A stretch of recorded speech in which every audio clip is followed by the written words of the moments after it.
Google, what are you doing? Happy New Year, TWR fans. This week, we're talking tech and taking a look at what's going on at Google. This is one story they won't be able to autocorrect. I'm Domingo, and this is the Toxic Workplace Report. So let's dive right in.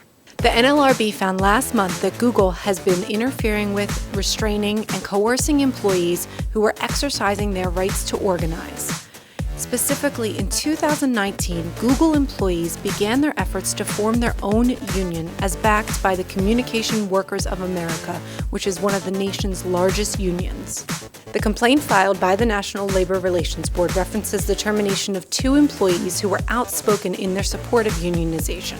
Silicon Valley is notoriously inhospitable to organized labor, and if successful, the Google Employees Union would be the first of its kind in the tech industry. The termination of Dr. Timnit Gebru is just one of many examples of why the Google employees feel it is so important for them to unionize. Dr. Gebru is a Black ethics researcher whose work at Google helped reveal racial biases in facial recognition technology.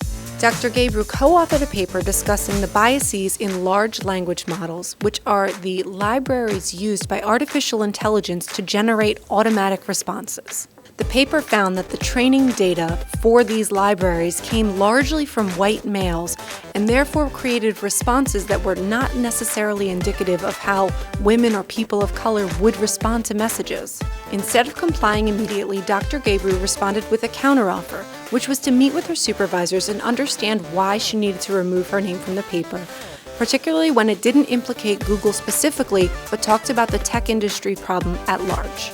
And how did Google respond? By confirming they were accepting her resignation. By asking Dr. Gebru, who sat on Google's ethics committee, to remove her name from the paper, Google engaged in research censorship, which is inherently unethical. Retaliating against union supporters and ethics researchers is certainly not going to help Google make its case for why its employees should not unionize.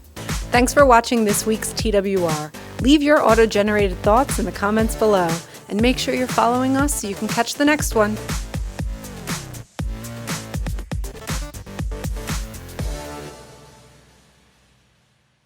We're watching you, Google, even though we know you're watching us harder.